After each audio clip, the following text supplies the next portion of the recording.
uma leitura, uma página do livro Fonte Viva, Espírito Emmanuel, psicografia de nosso Chico,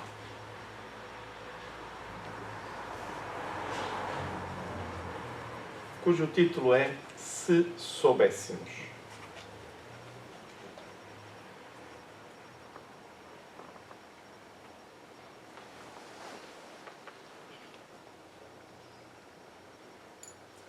Emmanuel vai buscar um versículo que Lucas acaba por recolher nas informações que obtém junto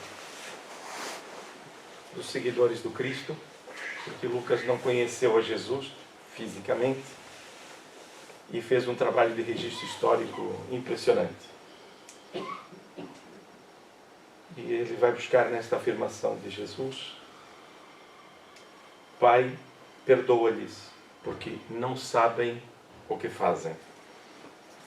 E Emmanuel comenta: se o homicida conhecesse de antemão o tributo de dor que a vida lhe cobrará no reajuste do seu destino, preferiria não ter braços para desferir qualquer golpe.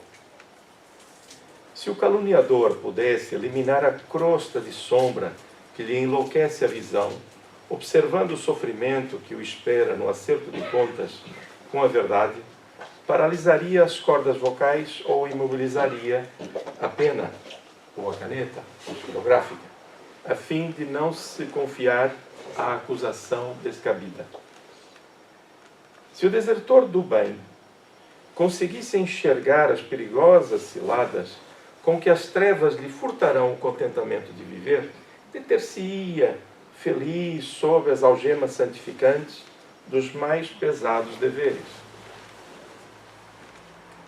Se o ingrato percebesse o fel de amargura que lhe invadirá mais tarde o coração, não perpetraria o delito da indiferença.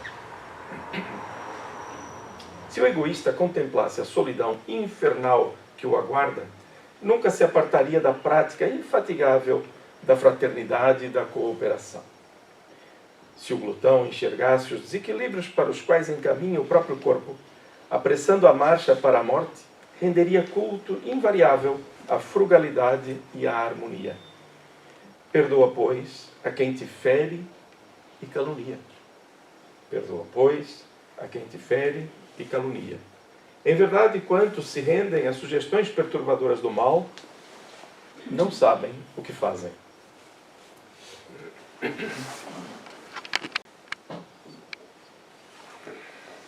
Vamos unir os nossos pensamentos, embora com este conceito apresentado por Emmanuel, fervilham nossos pensamentos, direcionamos nossas emoções de uma maneira muito rápida. Mas agora, vamos aclimatar o nosso coração e a nossa mente na paz.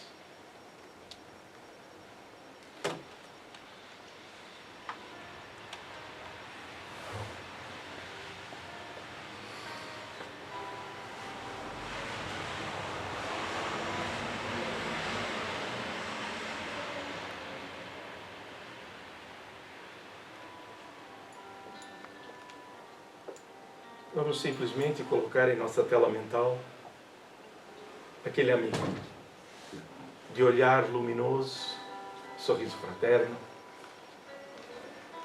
só luz. Mestre querido,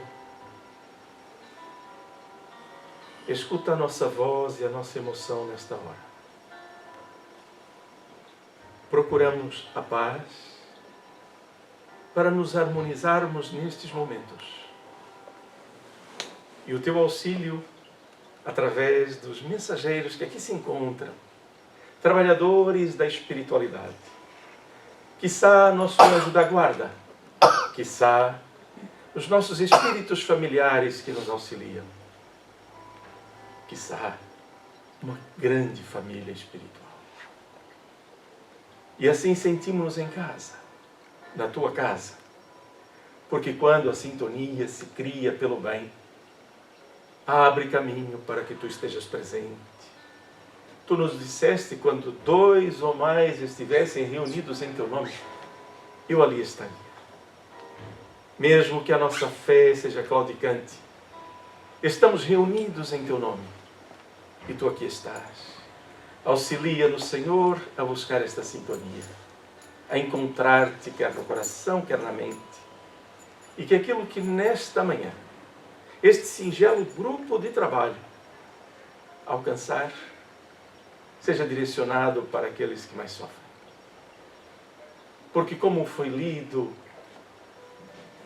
quando estamos a praticar o mal, e não são os outros, somos nós, Senhor, muitas vezes, nós não temos consciência do que estamos a fazer, ou não sabemos o que estamos a fazer. Por isso, Mestre, auxilia-nos nessa intuição, nessa necessidade de apaziguamento interior, para que sejamos nós os trabalhadores do bem em qualquer circunstância. Assim, iniciamos o singelo encontro, a certeza de que permaneces entre nós.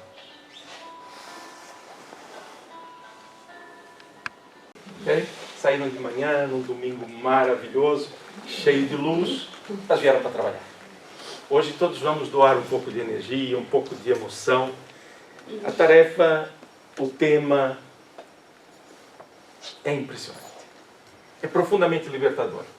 E eu, como leio pensamentos, Casimiro diz sempre isso. A verdade é que é mesmo assim.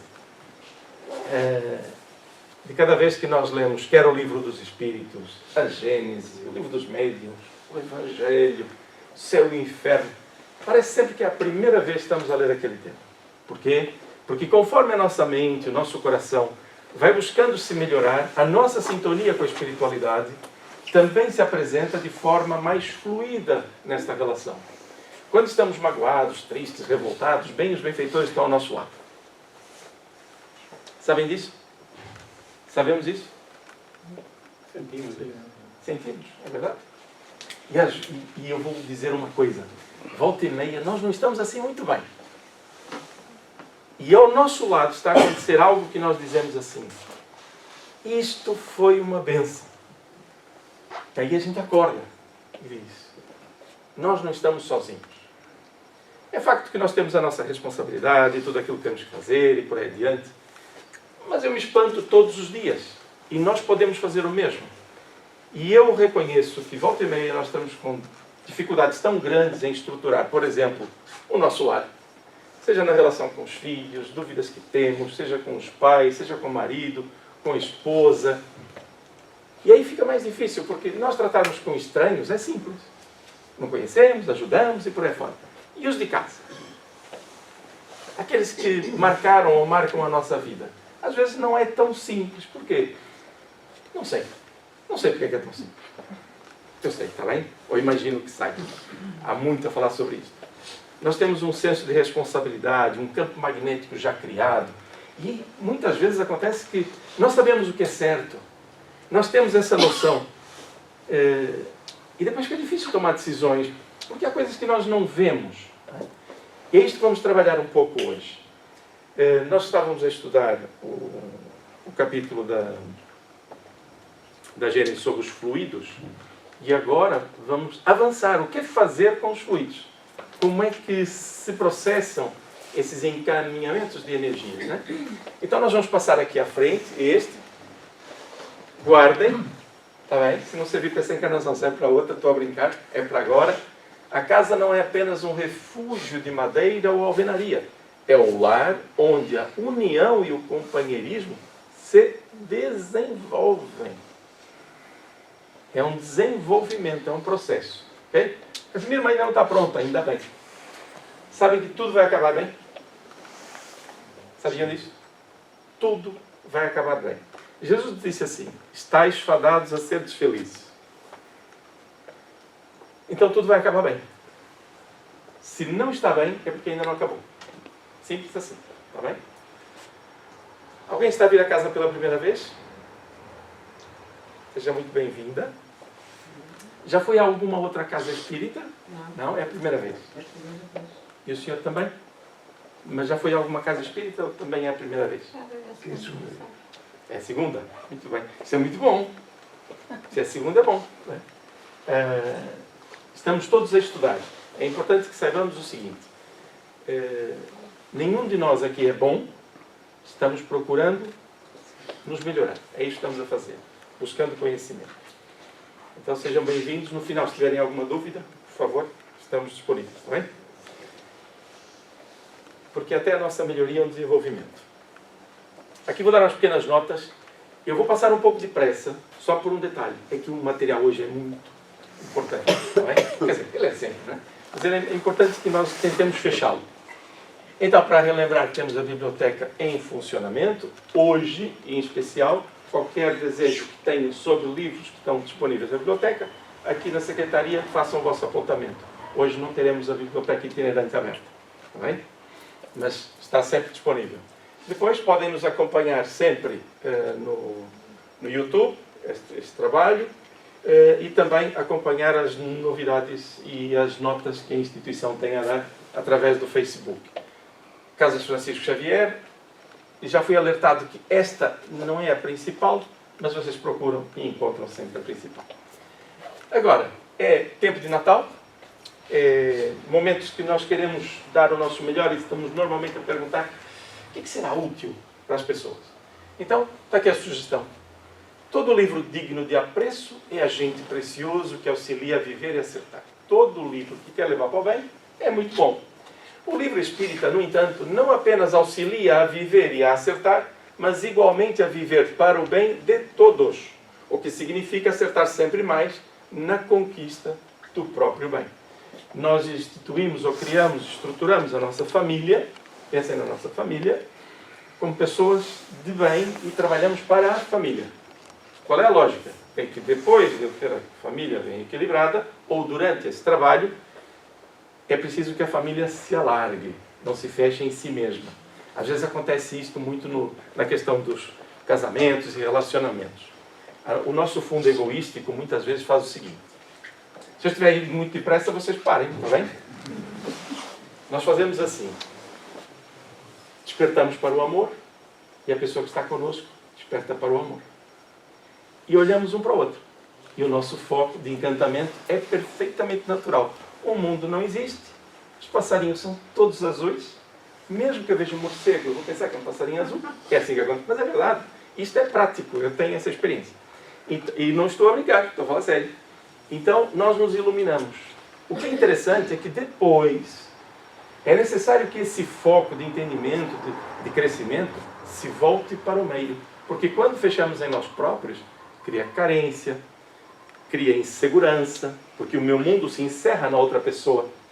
Detalhe. Eu tenho dificuldades? Eu tenho. Outra pessoa também tem. Alguém que está na Terra hoje é perfeito? Então por que a gente quer perfeição dos outros? Se nem nós somos. Então quando fazemos isto, o nosso mundo diminui. Então a lógica é crescer para o bem. É o que está aqui. Crescer para o bem de todos. Unirmos-nos para o bem de todos. Então está aqui logo uma dica, uma sugestão. Né? Ou seja, buscar algo que nos estruture nessa necessidade que todos temos de servir. Então, uma prenda de Natal, como por exemplo um livro espírita, é muito interessante. Mas agora vou-vos dar uma novidade. Aqui do lado direito, quando saírem, tem uma prateleira com livros que nos foram ofertados e que estão como novos, e alguns são mesmo novos. E estão aqui com um preço módico, que é no final, para que as pessoas tenham alguma prenda para oferecer ou para ler, e ainda por cima, colabora aqui na instituição ou com a instituição, está bem? Então temos aqui um conjunto de livros, 10 euros, né? 10 euros. Não estou aqui, atenção, isto não é para vender, isto não é mercado. Mas está lá, eu tenho que vos informar, porque é Natal e é uma oportunidade, está bem? Muito bem.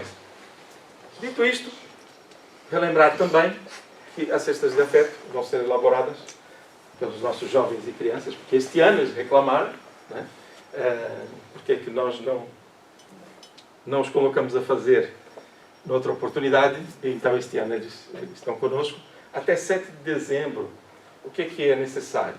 Bens alimentares, que não sejam perecíveis, se preferirem, porque o bacalhau nós compramos sempre no último momento, vem sempre cortado, as postas e por aí fora, mas não fica cá, porque fica a se estragar. Né? O ambiente é mais fechado, tá bem? Então, para quem desejar colaborar nessa parte, faça ali um apoio monetário específico para isso.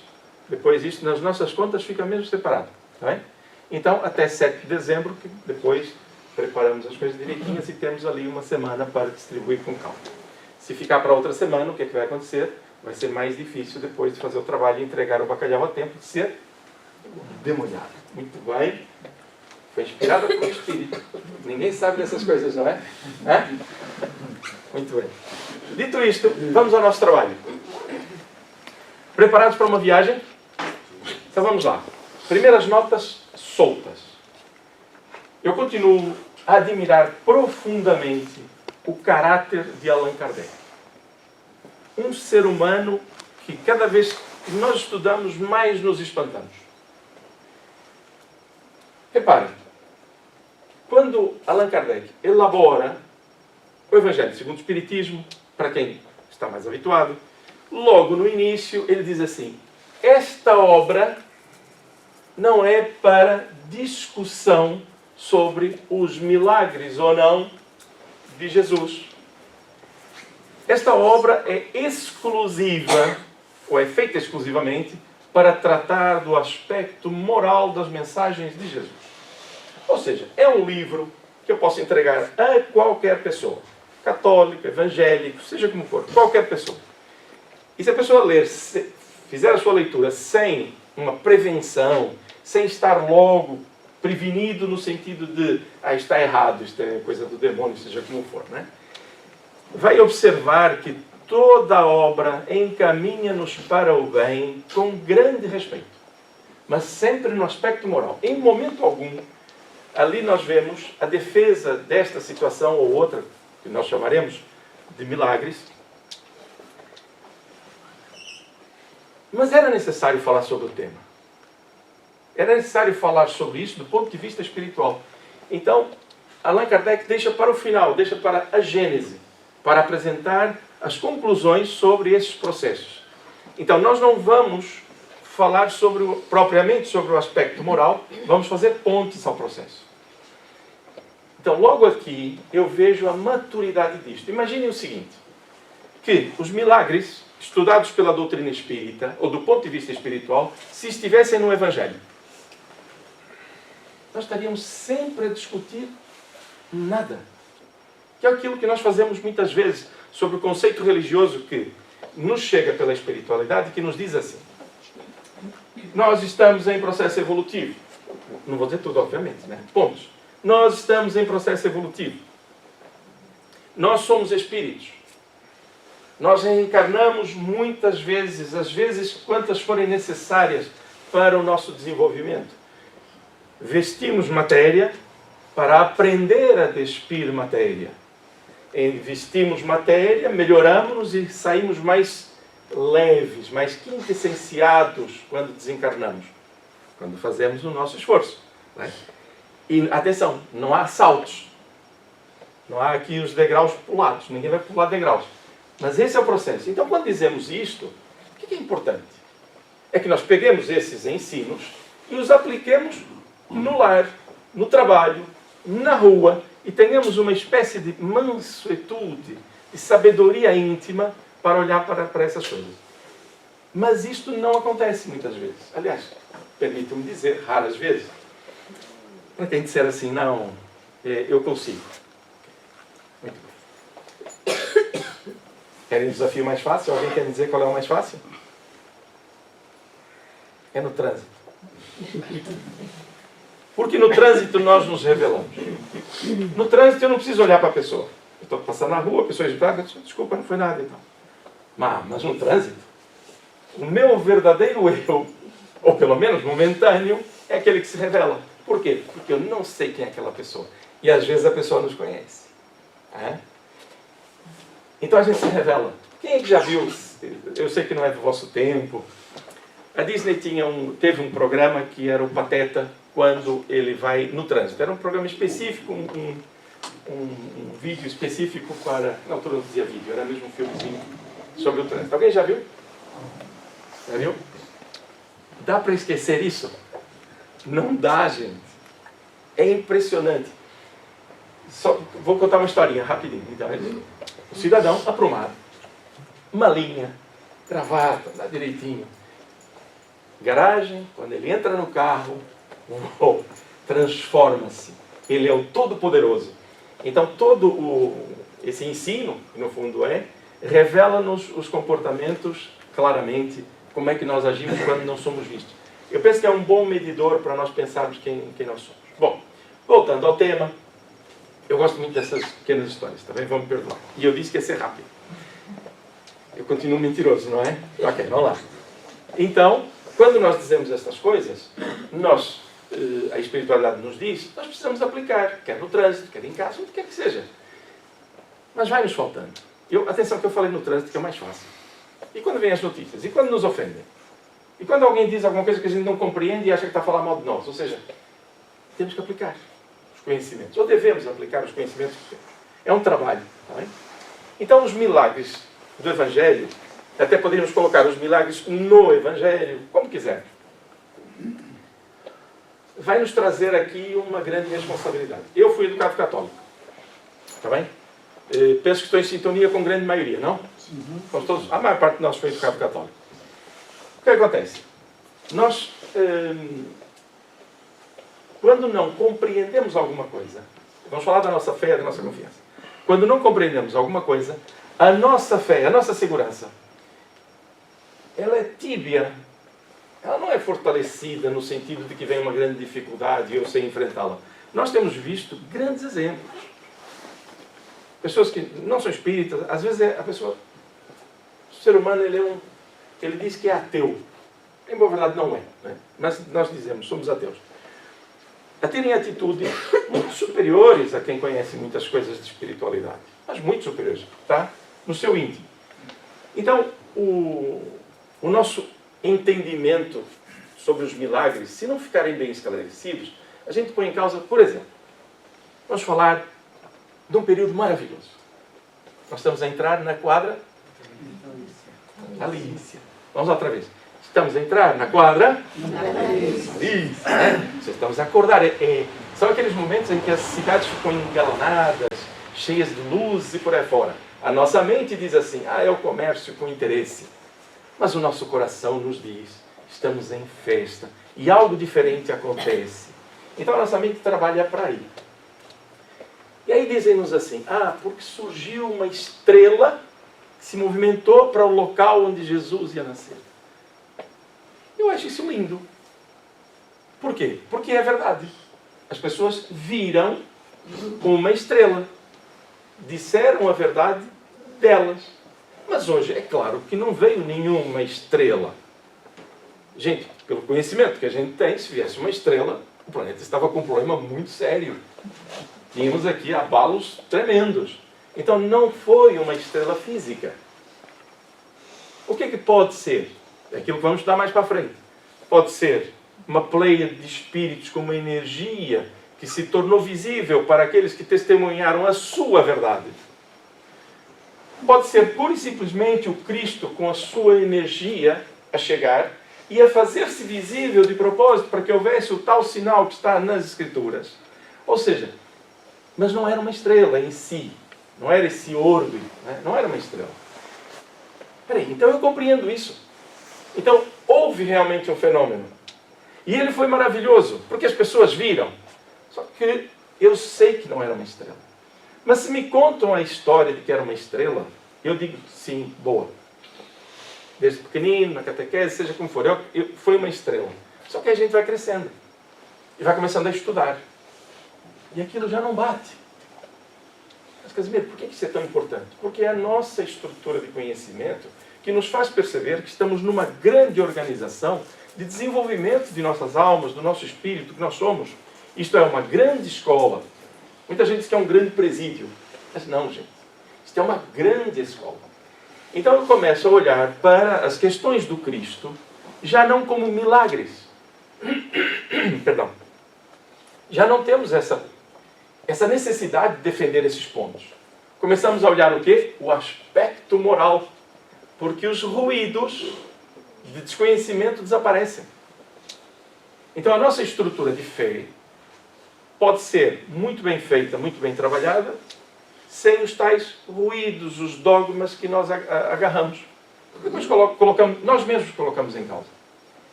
Eu posso dizer isso, e vocês sabem isso melhor do que eu. Se eu chegar para uma criança e estiver a lhe dizer, por exemplo, que Jesus é Deus e que o Espírito Santo é Deus e que Jesus, que lida com Deus, diz o meu Pai e depois é Ele próprio e é tudo a mesma coisa. Eu posso ter muitos livros sobre isto, mas se não entra na simplicidade da mente de uma criança, não funciona. Porque nós estamos a inventar coisas. Mas tudo isso é compreensível, porque tudo isso faz parte da história, é normal. Agora, quando colocamos as coisas bem assentes, espera aí. Afinal, eu consigo derrubar estas paredes, mentalmente falando, e perceber que há um universo infinito de desenvolvimento.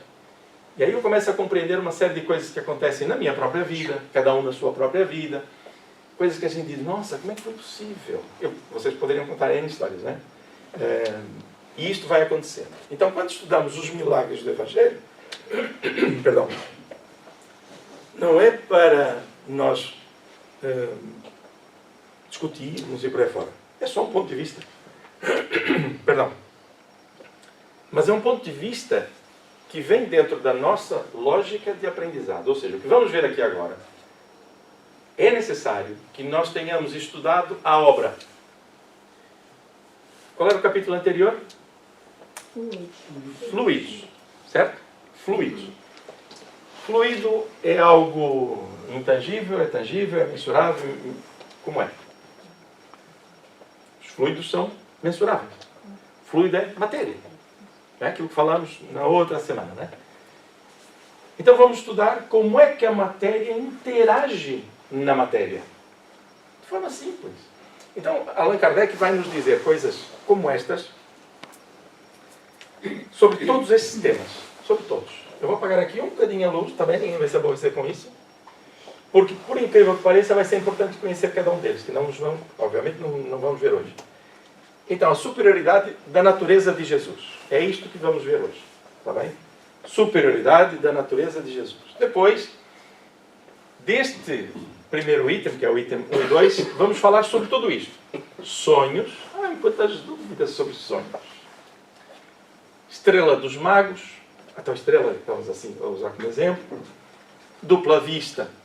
Curas. Possessos. Ressurreições. Jesus caminha sobre a água. Transfiguração. A tempestade aplacada. As bodas de Caná, do vinho, que a gente já conhece.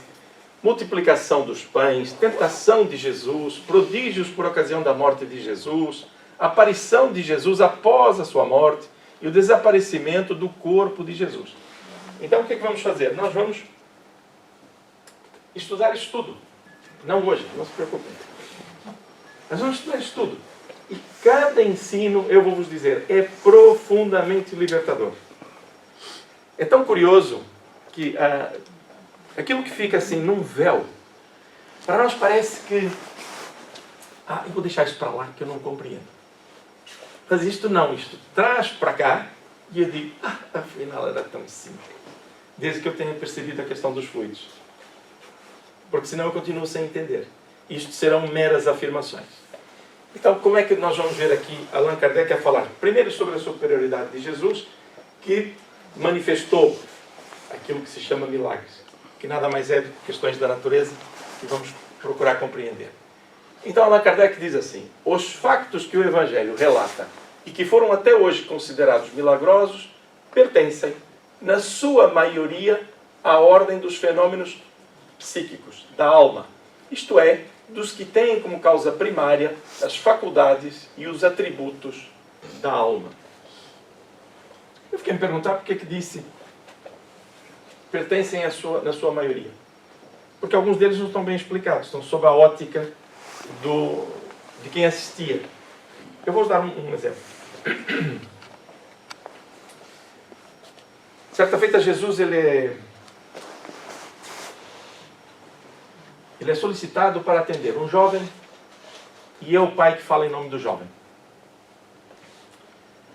E o pai diz assim, olha, Senhor, ajuda. Atenção que ele não falava assim, ele já está desesperado. Né? Ajudem. Querem matar a mim e ao meu filho. O meu filho lançam na água, ora no fogo. E Jesus diz, tragam-me o rapaz. O rapaz veio. Foi trazido, né? Melhor dizendo. E Jesus conversa com os espíritos que estão com ele, até pergunta, como te chamas? Obviamente não falando já com o jovem, e ele responde, uma voz rouquenha, seja como for, meu nome é Legião. Aí vemos um equívoco de tradução, seja como for, porque legião é um conjunto de soldados. Óbvio, quer dizer, nós somos uma legião. O nome não é legião, nós somos uma legião. Ok, sim senhor, até aqui tudo bem. E Jesus diz, afasta-te dele. E eles, segundo o relato, dizem assim, perguntam se podem tomar uma vara de porcos que lá está, um conjunto de suínos, e Jesus manda que eles saiam. E o que está escrito? Que eles tomaram os porcos, como que se os dominassem, e os atiraram ali por um precipício abaixo, e morreram muitos porcos. O que aconteceu? O povo ficou revoltado, aí damos prejuízo, né? Materialidade, né? Ninguém viu que aquele possesso foi libertado. Ora, o que acontece? Nós podemos, se não tivermos conhecimento do processo, dizer assim, então os espíritos tomaram os porcos e os levaram. Não, gente, isso não existe. O que acontece é que neste conjunto de energias negativas, perturbadoras, a sensibilidade dos animais foi tocada e os animais, então, em desespero, correram. Ora, nós não sabemos o que é que essas entidades que estavam a viver o seu drama de vida, ou seja, estavam revoltadas com a vida, como é que elas conduziram até lá. Mas não foi incorporando neles. Não foi pegando o porquinho e disse, vou dominar a tua mente e vou levar para lá. Não, isso não existe, não funciona. Não há sintonia para tal. Então peraí, espera um pouco. Então eles não tomaram os porcos. Não. Eles conduziram-nos através da sua energia, através dos fluidos, assustando-os para que eles fossem para aquele precipício.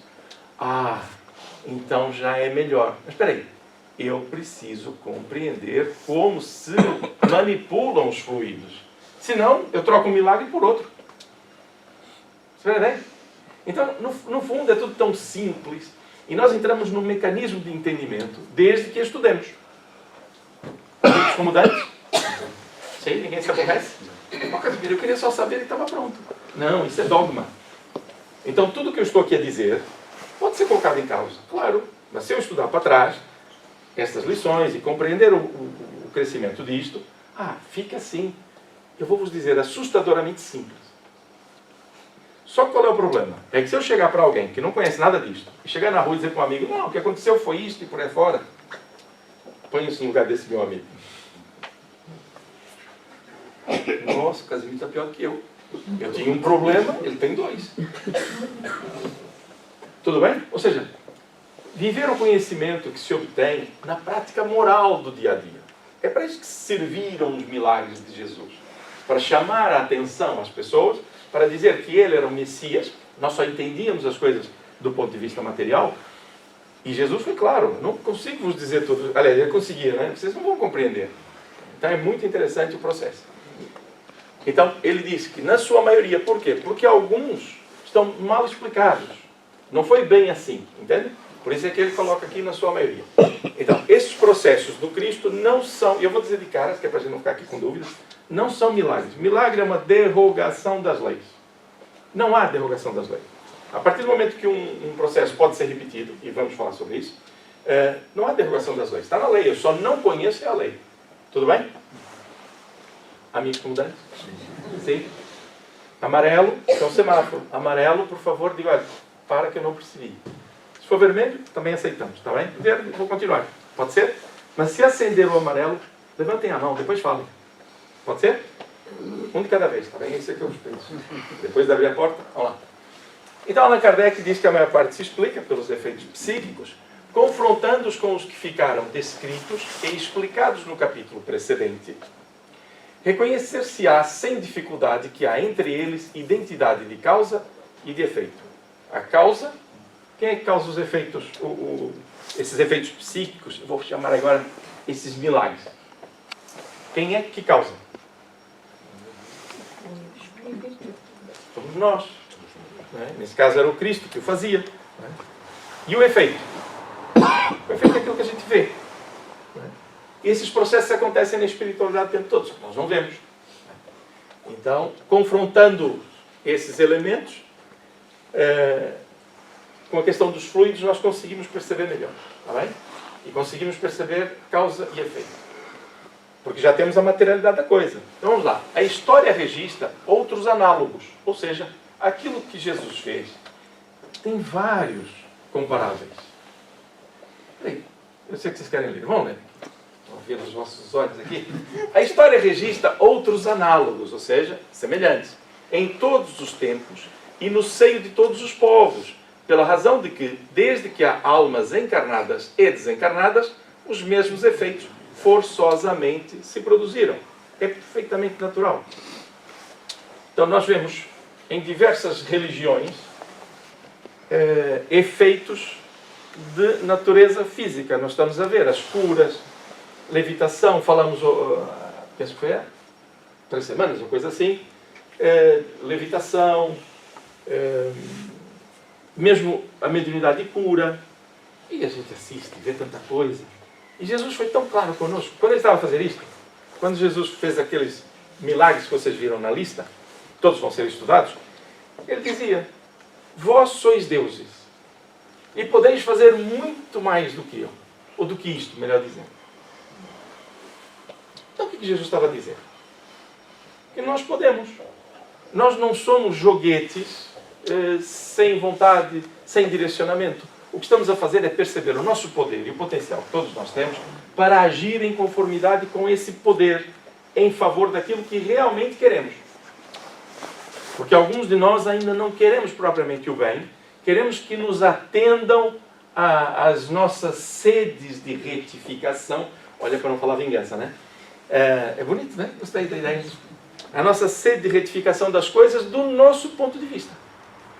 Do nosso ponto de vista. Então é interessante perceber que nós podemos nos harmonizar. Nós podemos encontrar a paz, desde que a queiramos. E às vezes a gente quer conflito. A gente quer que o nosso processo em relação ao próximo atenda ao meu desequilíbrio. Querem pensar nisto? Um bocadinho? Alguém nos faz mal. Detalhe. Alguém tenta nos fazer mal. Eu não estou a dizer se é econômico, se é calúnia, seja o que for. Qual é o maior tesouro que eu tenho? Que cada um de nós tem. Qual é o maior tesouro? Não deixar afetar. Não deixar afetar é uma ação. Qual é o maior tesouro que eu tenho? Sua paz. Sua paz. Perfeito. Que provém do quê? De uma consciência tranquila, serena. E o que acontece é que nós permitimos que interferências na nossa vida nos alterem as emoções. Ah, mas tudo vai alterar. Claro que vai, gente. Nós estamos no mundo, ninguém é perfeito. Mas se o meu foco for no outro, que me prejudicou a vida toda, que me maltratou, que não disse aquilo que eu queria, seja como for, não importa. Quando o meu foco está para essa pessoa, eu estou a pensar em tudo, menos na minha paz, menos na minha harmonia. Isto é tão simples, que depois, na hora de praticar, lá fora, aqui eu penso que 99,9% de nós, o maior que tem mais dificuldade disso sou eu, compreende isto. E neste momento conseguiu se libertar de alguma forma, eu sinto isto, conseguiu se libertar de alguma forma dessas ligações. Só que é curioso, a gente chega lá fora, volta o dia a dia e nós voltamos a ser os mesmos. Não é normal, nós estamos numa fase de crescimento. Então, se o maior tesouro que eu tenho é a minha consciência, não é? Por que eu não uso, aliás, por que eu não sei desse meu poder para me manter pacificado? Porque ainda estamos a aprender. Todos estes fenômenos que nós vemos ali, nós observamos de forma superficial e não aplicamos à nossa vida. Eu vou-vos dar aqui uma surpresa que vocês vão ter impressionante. Por exemplo, quando estudarem o caso daquela senhora hemorroísta. Naquele caso, vocês vão ter uma história fantástica de percepção do que nós somos e para onde devemos ir. Um caso. E é só, aparentemente, um milagre que ali aconteceu. Mas o fundo moral lá está. Aí vocês vão ler uma outra. Atenção que isso é um desafio. Vocês vão ver sobre o cego, que Jesus cura colocando pó, né, da terra, transformando em lama e curando-lhe os olhos. O principal dessa história, para o mundo, é Jesus tendo trabalhado os fluidos e curado o cego. Mas toda a conversa registrada pelos evangelistas é um repositório de sabedoria. Está feito um desafio. Leiam aquilo com calma. Tá bem? Este item está logo a seguir também. E nós vamos ver que isto é muito mais do que milagre. É uma transformação na vida das pessoas. Vocês querem? Vou-vos dar... Querem um spoiler? Muito levezinho.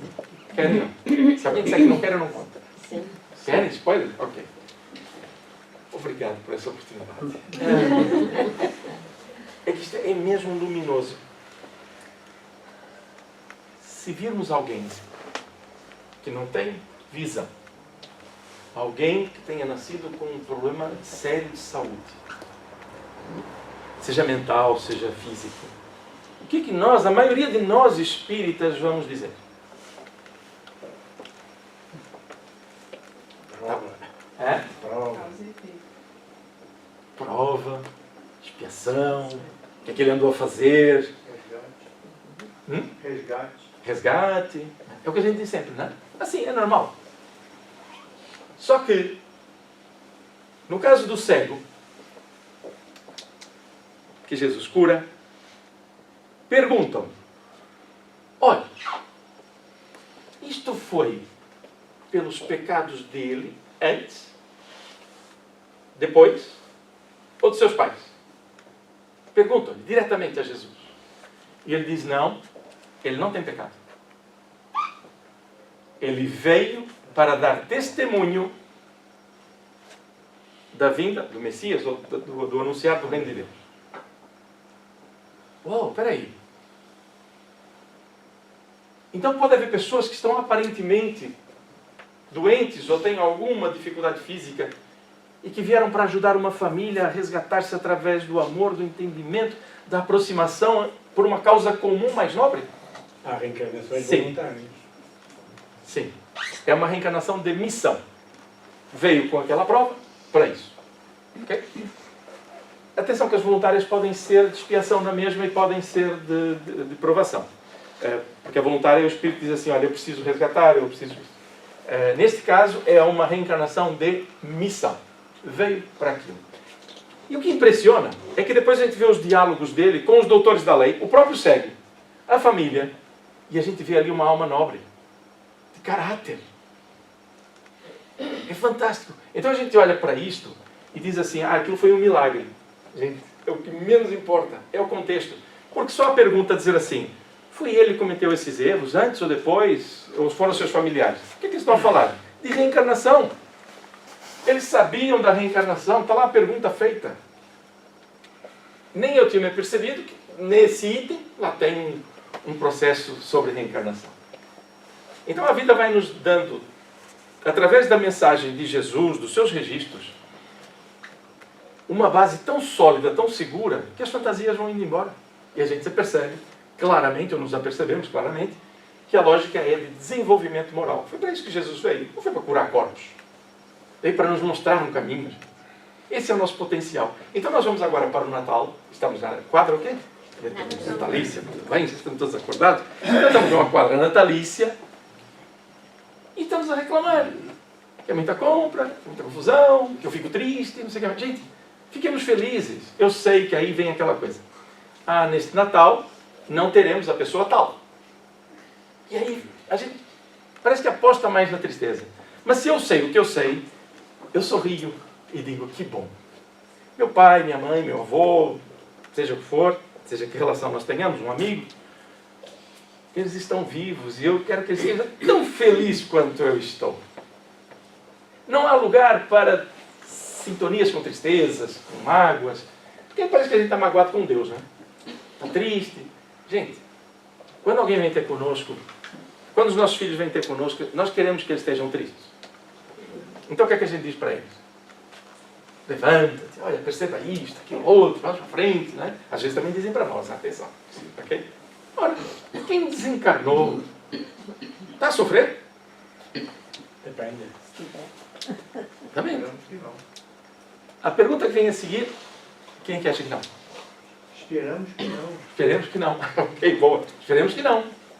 Mas espera aí. Então, se eu quero que ele esteja feliz, passo de felicidade. Só isso. Então, quem partiu... peraí. Obrigado. Mas quando oramos por uma pessoa que partiu, que seja um ente querido, nós oramos por quê? Porque ele morreu? Para que ele fique bem. Exatamente. Por quê? Qual é o nosso engano? É que nós achamos que morrer... Atenção que eu não tenho nada programado para agora, tá bem? Morrer é um problema.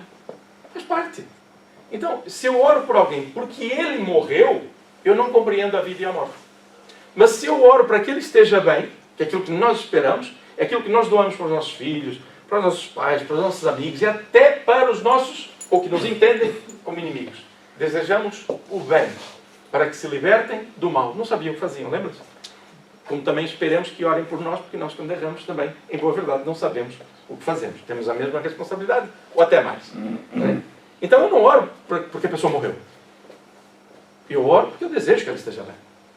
Então quem quiser, nas preces, foi neste sábado, estudando com os jovens e com os pais, mais uma vez a gente vê o caráter de Allan Kardec. Ou seja, parece que eu estou fugindo do tema, mas não estou. O que é que a gente faz? A gente vai buscar nas preces a prece por alguém do nosso afeto, que partiu para a espiritualidade, que morreu. E a gente vê o caráter de Allan Kardec a dizer-nos que um horror é mesmo isto. Não acreditar, não saber da existência na espiritualidade. Por quê? Porque é muito doloroso. Ele não fica horrorizado, não é isto. Para a própria pessoa deve ser terrível. Ter dúvidas.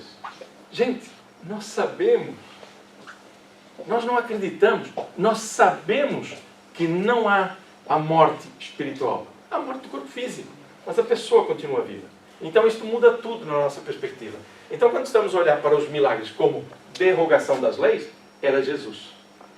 Não somos nós. Nós podemos fazer isto. Okay? E Allan Kardec está a dizer que ele é replicável. Portanto, todos nós podemos fazê-lo. Ou acontece normalmente.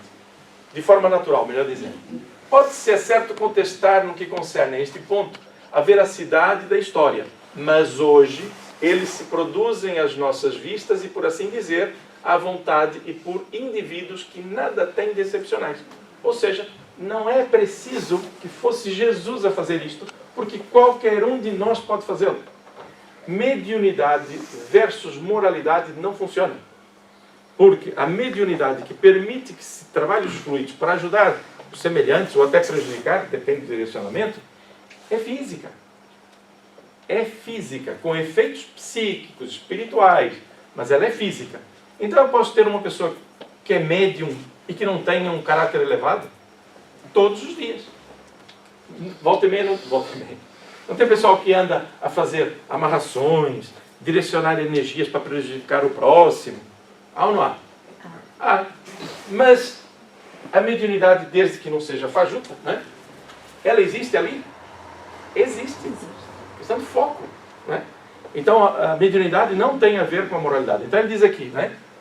Isto aconteceu à vontade e por indivíduos que nada têm de excepcionais. Ele também não está dizendo que são maus, né?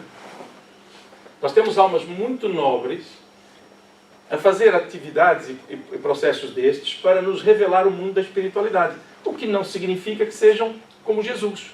Muitas vezes muito longe disso. Mas o facto é que estão a fazê-lo. Não são milagres. São coisas da natureza. Okay? Por isso vai ser interessante estudar os outros itens. O só facto da reprodução de um fenômeno em condições idênticas basta para provar que ele é possível e se acha submetido a uma lei, não sendo, portanto, miraculoso. Ai, estou com vontade de contar uma história. Vou contá-la. Vou contá-la correndo o risco de pagar caro por isso. Certa feita, nós estávamos a organizar um conselho, que é o Encontro da Criança Espírita. Estávamos em São João de Ver. Por aqueles tempos maravilhosos em que chovia todos os dias, o dia todo. Todos os dias, o dia todo. Nós estávamos em São João de Ver. Chovia a potes. E nós a preparar as coisas para fazer o quê? Uma espécie de piquenique, de lanche, na parte exterior. Lá dentro não cabia toda a gente. E eu lembro perfeitamente que no sábado anterior, eu estava lá a arrumar qualquer coisa do lado de fora.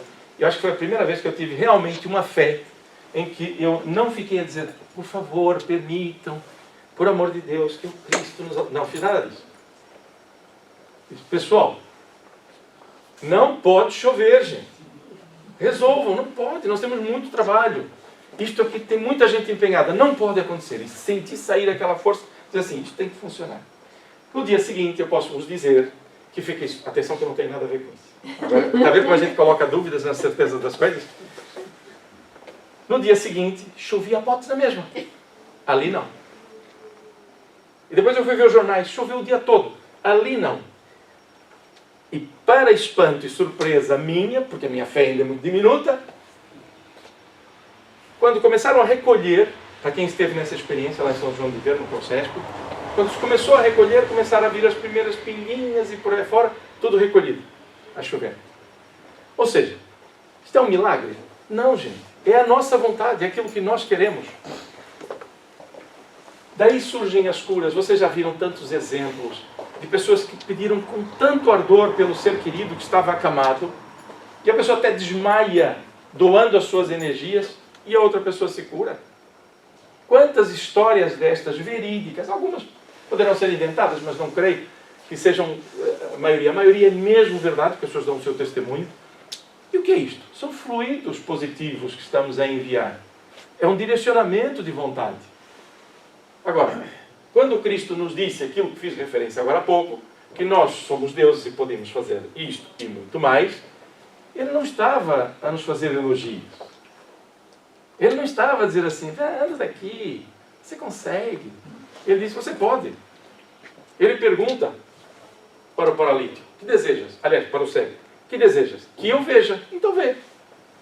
Olha, que lindo. Viram coisa mais simples do que esta?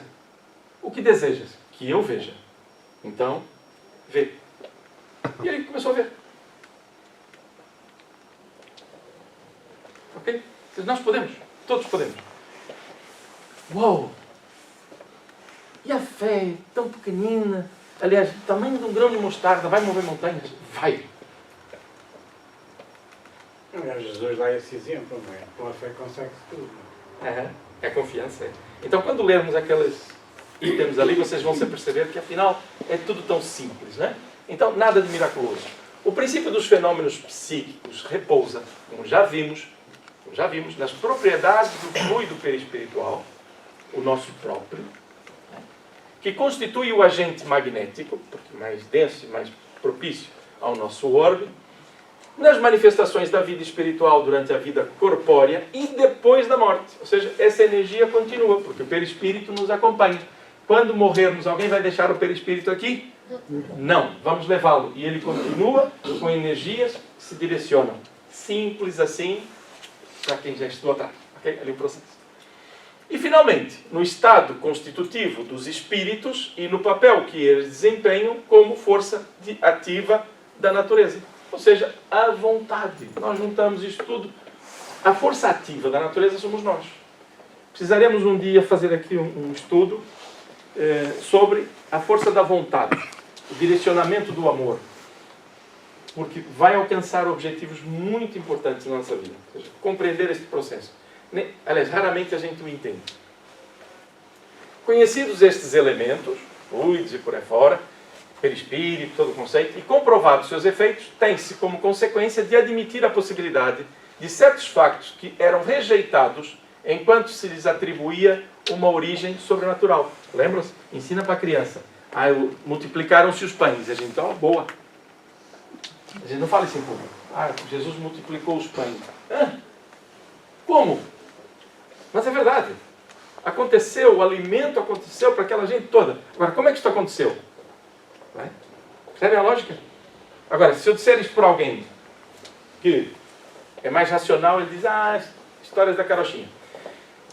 Eu, passados muitos anos, eu quero dividir esta frase que eu ouvi, vamos perdoar aqui, não vou dizer o canal, não vou dizer o canal, porque vocês identificam.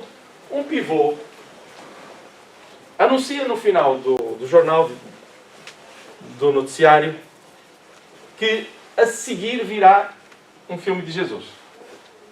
Ele diz assim, a seguir, a lenda de Jesus. Ele foi honesto. Só que o conceito... Quer falar alguma coisa? Não. Só que o conceito passou. A lenda de Jesus. Por quê? Porque se as coisas se tornam inverossímeis, é muito difícil que depois as pessoas agarrem a ideia moral do Cristo, porque ficam apegados aos milagres, às derrogações da lei, que não acontecem. Hoje nós temos na física quântica, na subatômica, e na nanomedicina, tantos conceitos que corroboram tudo o que o Cristo disse. Que nós não entenderíamos, obviamente. Né?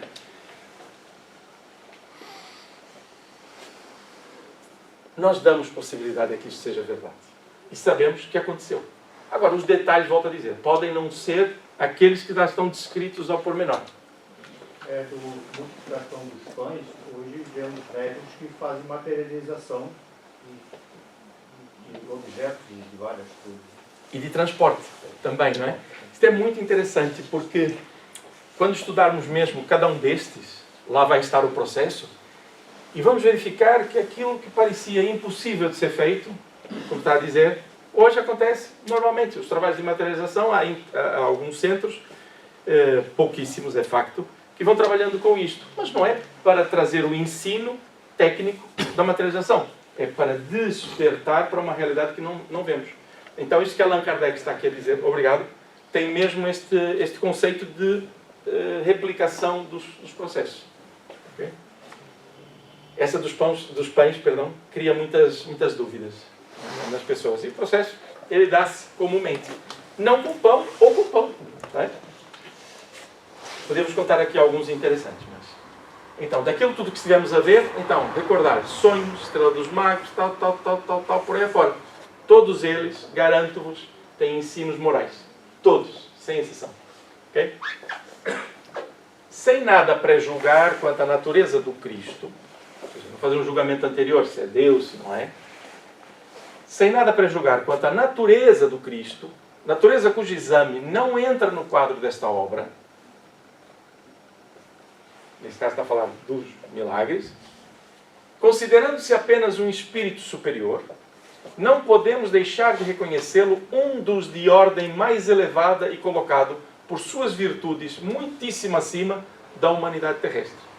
Ou seja, aqui não está de interesse estar a discutir a questão se Jesus é Deus, se não é, se encarnou em corpo físico, material como o nosso, se foi fluídico e por aí fora. Não interessa. Okay? Nesta obra, não interessa. Mas Allan Kardec o que diz? Independentemente disto, é a alma mais nobre que nós conhecemos. Pelos imensos resultados que produziu, a sua encarnação neste mundo forçosamente há de ter sido uma dessas missões que a divindade somente a seus mensageiros diretos confia para cumprimento de seus desígnios. O que é que eu começo a fazer?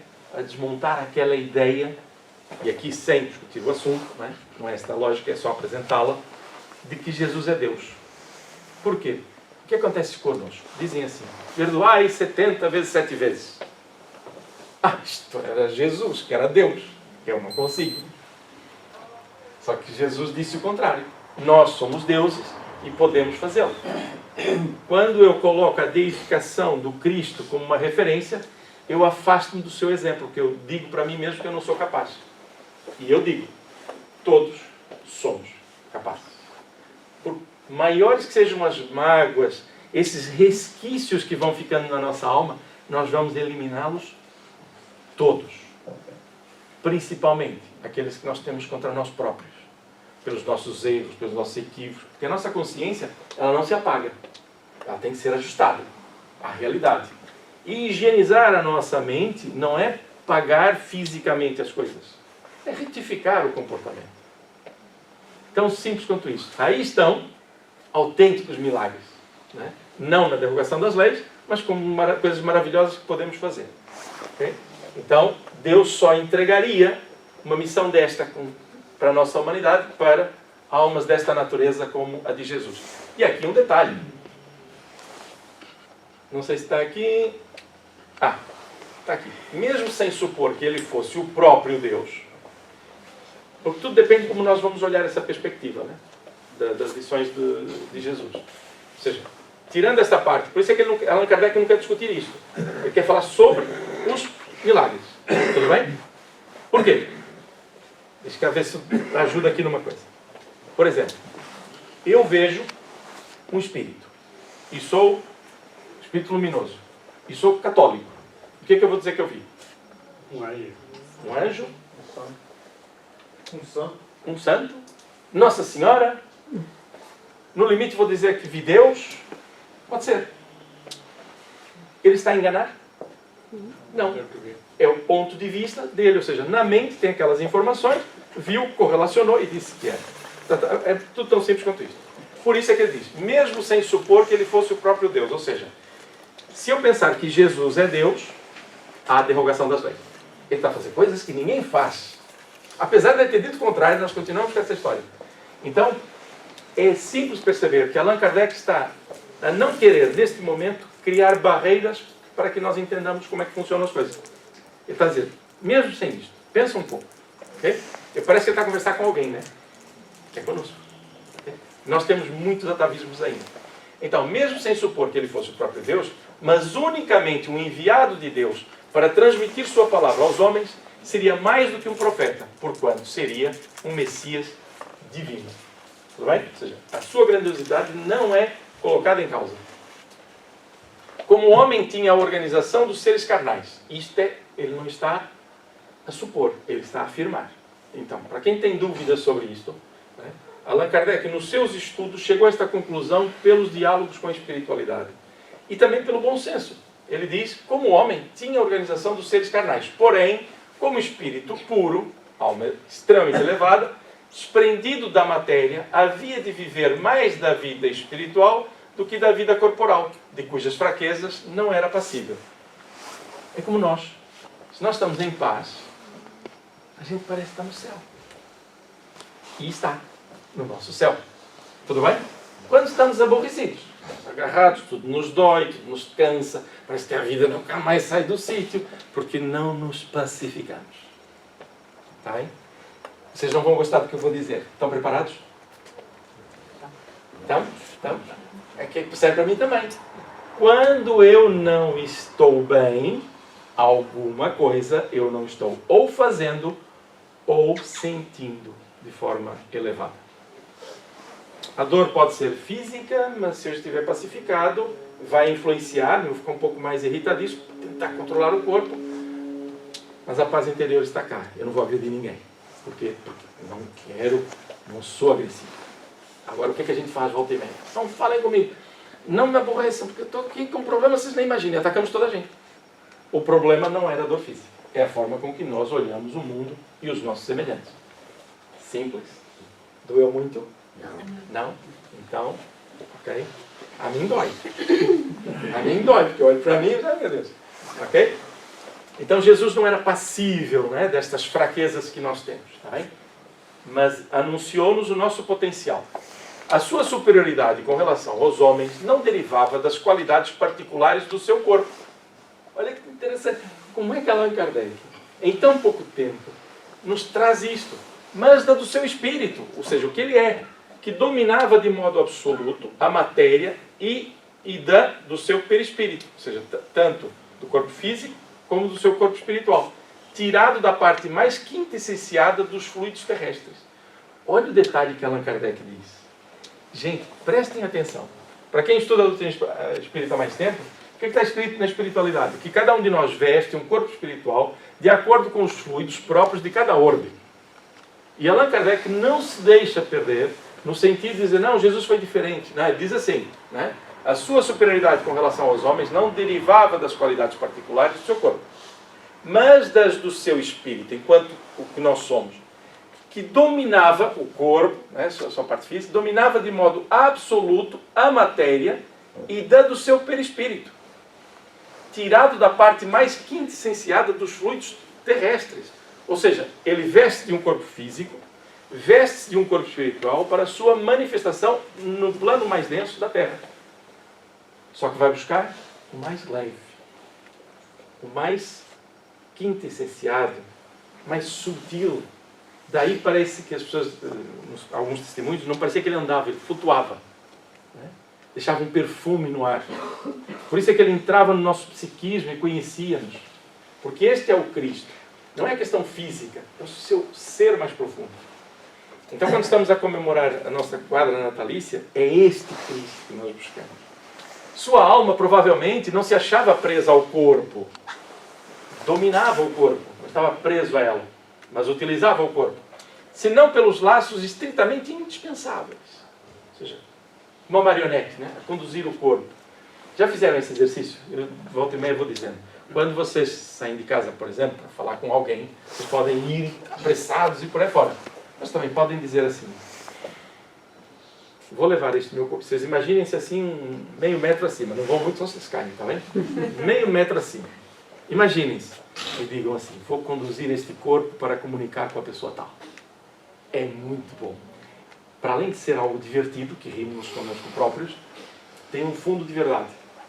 Porque nós estamos a comunicar com a parte física mais densa, mas quem está a passar a mensagem sou eu, o Espírito. Isto é só ferramenta. Então, ter a consciência de que nós vamos conversar com alguém, porque temos esta proposta de utilizar esta ferramenta que Deus nos oferta para o nosso desenvolvimento, já é muito bom. Eu já não vou falar com uma pessoa para discutir nem nada. Vou falar com ela para manifestar o meu Espírito. Interessante, né? Para mim, pelo menos. Quando fizerem isso, não tropecem. Se fizerem, tá bem? É óbvio. Sabe que uma coisa que eu penso nisto? Maria estava grávida. Tudo bem? Estava grávida. Será que Jesus ficou 9 meses ali a preparar o corpo? Para mim, não. Ele continuava em espírito, com o seu vínculo, com o seu cordão fluídico, retirado do próprio planeta, a dar ordens da formação biológica ali.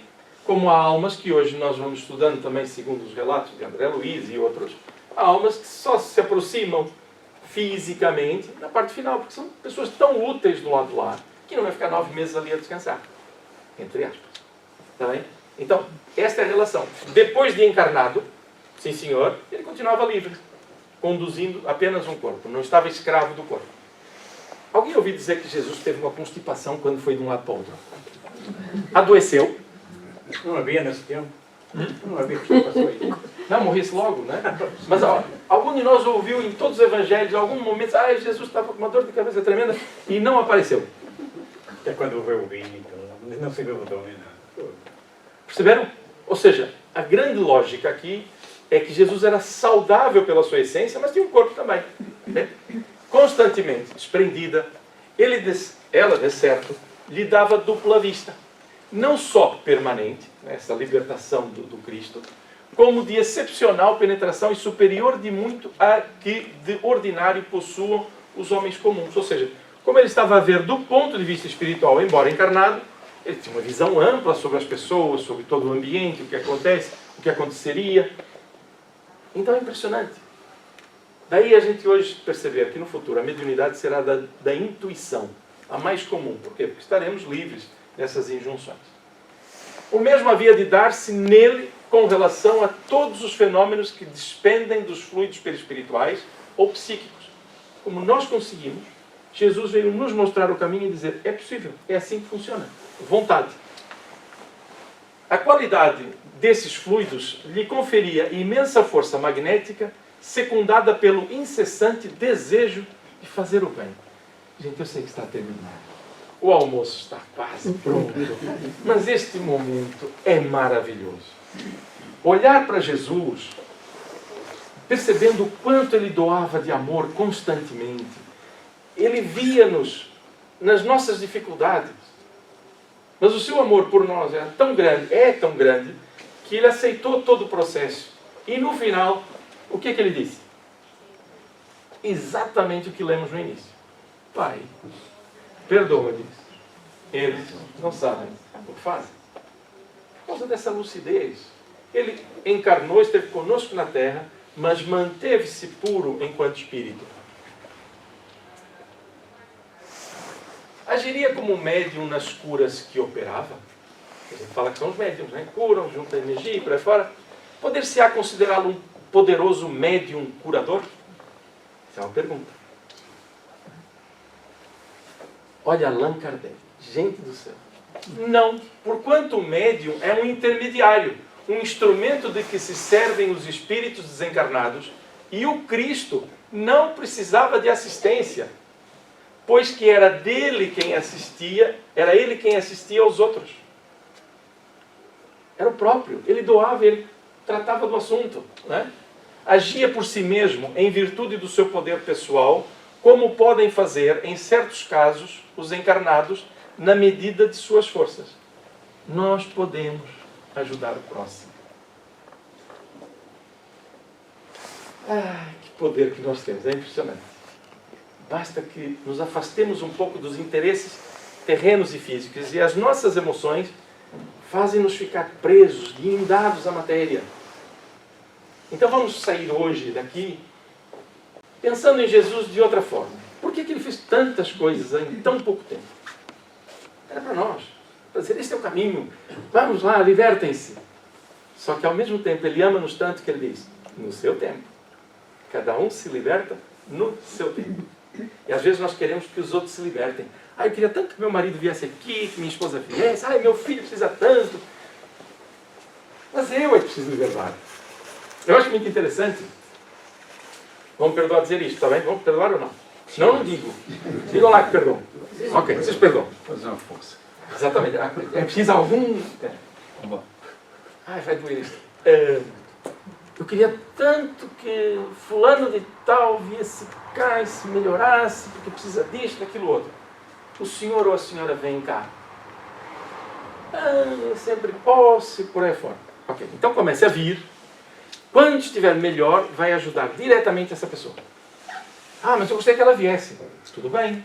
Você sente que está a ser melhor para si? Está. Então estruture-se. E o seu exemplo é que vai trazer a pessoa. É assim que funciona. Então, mas Jesus não pode ir lá curar? E eu vou vos fazer um desafio. Leiam cada um daqueles itens. Vocês vão ver lá que está escrito exatamente o que a gente tem que ouvir. Muito enriquecedor. Eu ficava aqui mais tempo. Vamos lá. Então, este pensamento de Allan Kardec já denota o reconhecimento da importância e da capacidade de Jesus. Que espírito, ao demais, ousaria insuflar-lhe seus próprios pensamentos e encarregá-lo de os transmitir? Se algum influxo estranho recebia, esse só de Deus lhe poderia vir, segundo definição dada por um espírito, era médium de Deus.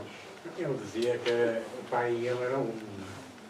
E isso levou assim a alguns aproveitamentos. Era um na sintonia.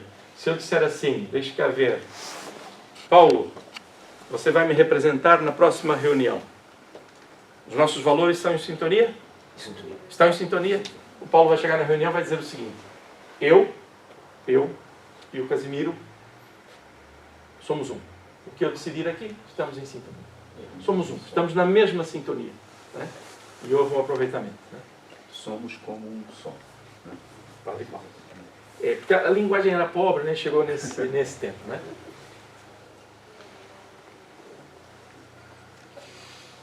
Reparar nesta frase, né? O que ele está a dizer aqui?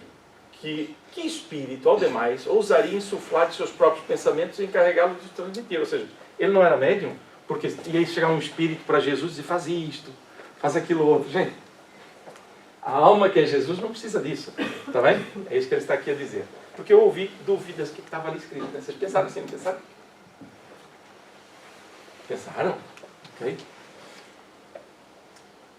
Então ele seria um médium de Deus. Então, para nós, médium de Deus porque era um, né? Ou seja, não é sintonia.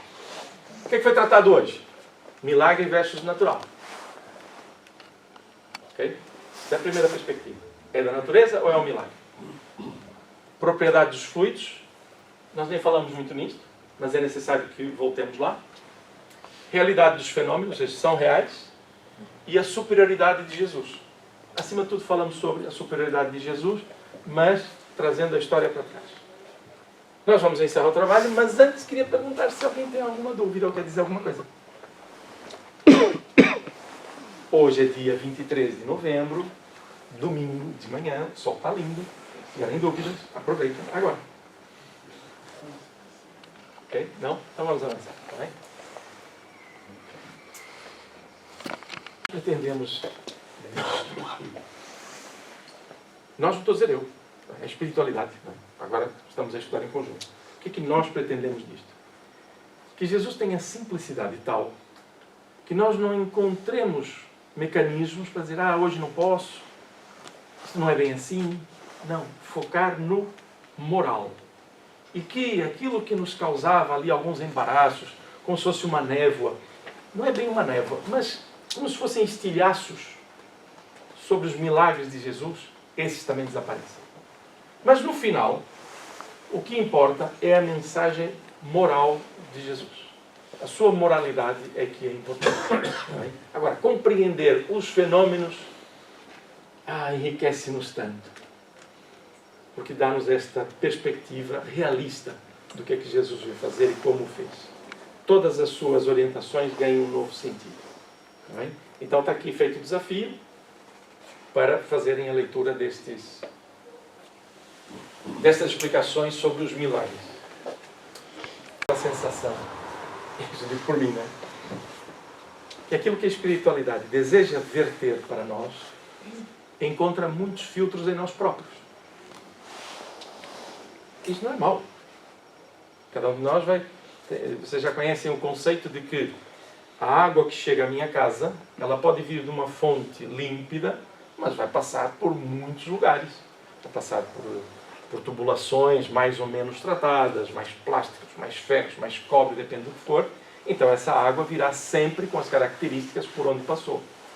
Então as mensagens da espiritualidade adentram a nossa mente e vão buscar esses nossos elementos próprios que darão um colorido, um tom diferente a essa mensagem que ela vem pura. Porque a mensagem do Cristo ela é tão simples. Amai os vossos inimigos. O que acontece com a nossa mente? É muito difícil. É a nossa mente, porque a lição ela é direta. Ela é profundamente libertadora. Eu até sinto no coração, e sinto mesmo, essa coisa de deixar que a mensagem do Cristo flua em nós, parece que leva N coisas, é uma coisa fantástica. Mas aí começa a nossa mente. Mas... E eu não posso, eu não consigo, eu não quero. Não tem problema. São os nossos ruídos e eles vão desaparecer conforme nós formos aceitando a proposta moral que o Cristo nos traz para alcançarmos a nossa saúde real, conforme nos diz Joana de Anjos. Então nós vamos encerrar.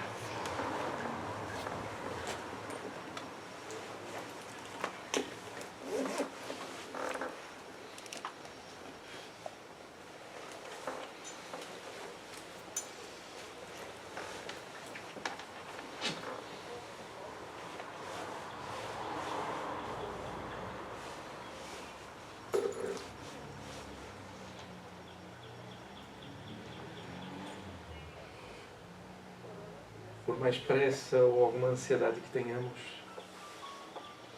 vamos permitir que nossos benfeitores atuem sobre o nosso campo mental nesta hora.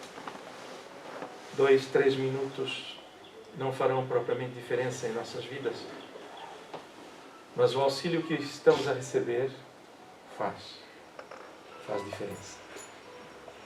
Cada gesto nosso tem muita importância. Cada emoção nossa nos transporta para a responsabilidade dessas ações.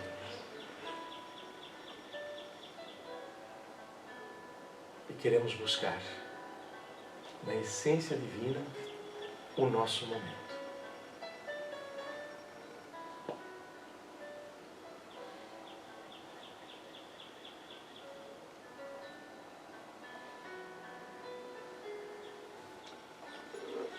Querido Jesus, na conversa que hoje elaboramos entre nós, queremos dizer-te que muito temos ainda a aprender. Muito temos ainda para abrir nossos corações, para acolher com a melhor emoção a tua mensagem tão pura, tão direta,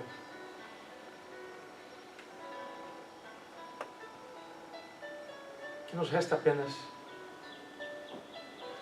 reconhecer a importância que tens em nossas vidas e dizemos-te, individualmente, de acordo com o exercício que cada um de nós faça. Mas reconhecemos também, Jesus, que a sociedade em que vivemos vai despertando para as tuas orientações. Muitos de nós teimamos, e como que num último suspiro, num estertor de querer manter as coisas como estão, muitos sofremos. Então, por esses em especial, Jesus, nós te rogamos. Por aqueles que ainda não espalham o bem e ainda mais procuram prejudicá-lo. Porque são nossos irmãos e, como nós, ainda não sabemos tudo. Sabemos muito pouco. Mas o pouco que ilumina a nossa mente faz-nos perceber que estamos todos na mesma jornada. Aqueles que sofrem porque não desejam o bem são nossos irmãos. E tu fostes muito claro, Jesus. Eu não vim para os sãos. Eu vim para os doentes, pois que esses necessitam de médicos, os outros não. Assim, querido amigo, nós te rogamos o auxílio para a nossa saúde, espiritual em primeiro lugar. Como consequência será a física. Mas rogamos também, Jesus, por todos aqueles que fazem parte da nossa vida diretamente, ou até de forma distante e anônima, para que todos recebam a paz que necessitam para o despertamento. Vamos fazer silêncio durante alguns instantes e vamos ser úteis. Vamos servir em teu nome durante estes momentos, quer com os sentimentos da gratidão, com as rogativas e intercessões para o bem, quer apenas pelo nosso sentimento de libertação. Vamos orar.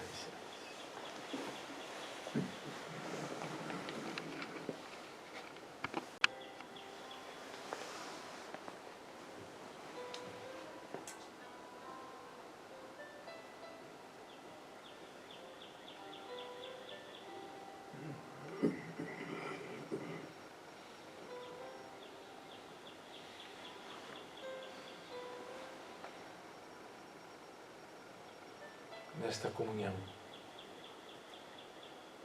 nós te pedimos, Jesus, que faças com que os pedidos de uns interfiram positivamente, auxiliando os pedidos de outros. Que neste momento tu nos vejas como seres frágeis, mas que buscamos que a nossa luz brilhe para servir onde quer que estejamos, para demonstrar o amor que despertas em nós, para que te conheçam a pouco e pouco. Não que sejamos modelos, mas que a nossa vida seja um exemplo de mudança, como foi o de Paulo. E estamos a caminhar para aí, no tempo que for necessário. Mas já acolhemos, Senhor, o desejo de paz para transformar o mundo, trazendo as boas novas, o Evangelho do Reino de Deus. Um reino de amor e paz, e grande harmonia. E que assim seja, Mestre querido.